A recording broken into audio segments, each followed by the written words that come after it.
All right, everyone, welcome to Unified Competitive Gaming PUG Draft Night on June 28th.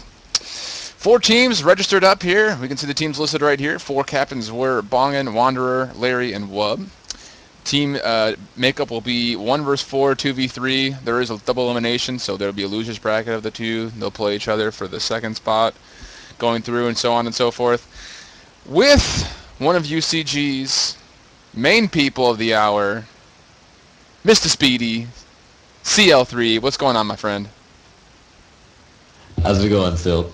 Oh, you know, it's going really well. You gotta love the fact that there's more competitive gaming happening around the scene besides the standard issue. You know, people like to see that AVA going around, Counter-Strike, all that, blah, blah, blah. Good to see something else coming through, and, you know, I'm always happy to be out and casting around. I know you feel the same as far as, you know, getting unknown games out and about and trying to get a little bit of a scene for it. So tell us a little bit about what you guys are trying to do with Blacklight Retribution here and what your plan is. Yeah, well, you know, UCG is a fairly new thing we started with the AVA community. There was just the competitive team was kind of dead, mostly for the US side, and there wasn't a lot of like user-based tournaments. Some people may recognize the name Inkadeath or CGO, one of the things he started and ran for at least a year, and it was very popular. But he just kind of dropped off, and you know, just the game really wasn't going anywhere, and things just weren't working out for him. So yeah, we just decided to do our own thing. Kurioku, the CEO, started up. I hopped on board with him, told him I liked what he's doing and whatnot. And you know, we've been doing AVA. We're just kind of expanding, and here we are at Blacklight, and we definitely think the game's got a lot of potential for a free-to-play game, without a doubt. Yeah, absolutely. I mean, I've had some experience with the game. I haven't played super intensively, but you know, this is a different style game than I think a lot of people are really looking into. I mean, a lot of people like to consider FPS games mostly being either arena or just that demolition, search and destroy. You know, we get a lot from series like Call of Duty and Counter-Strike, but this game's a little bit different.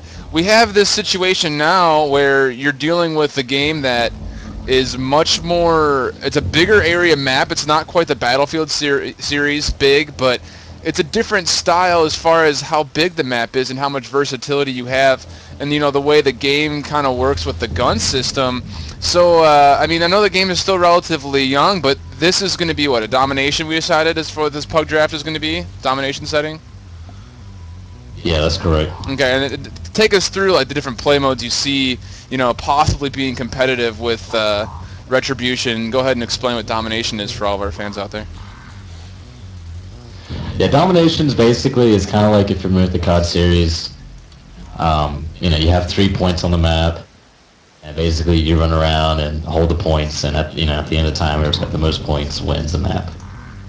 Right on, fair enough. 3 points you get to go through and get, and it's a little bit different. So I mean, there's different ways you can do it. There is the hack version of this, which we'll talk about more as we get into the game, and it's not just, you know, you're sitting idly by a target point. So we'll talk more about that. It puts a little bit of an interesting dynamic to the game. What else do you see going on with this game later on?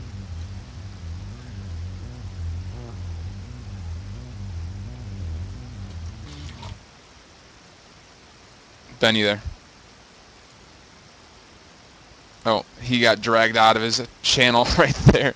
But yeah, so domination is one of those things that we were talking on. There's a capture the flag mode in this, and there's also a combination of domination and capture the flag in this game that we might be seeing as being relatively competitive. It brings different dynamics, and that's the one really awesome thing about this game, is that it is so different compared to more FPS games that we've seen before. I know for a while the Tribes Ascend world was doing really, really big as far as being, you know, a different type of game, but as we kind of noticed, like with how Brink started off, that game is starting to die off, just based on lack of community activity. And this game is another one of those up-and-coming games that there's a good number of people that want to see it do well, and it's a very versatile game as far as what you look at the different type of play styles that could all be competitive. I mean, there's regular team deathmatch, pure deathmatch, which is, you know, it goes round by round. And there's also domination and capture the flag. King of the Hill, and also like Kill Confirmed. So there is a lot of things involved in this game that are different than just, you know, the standard issue, go and blow something up and you're on defense, you're on offense, have fun.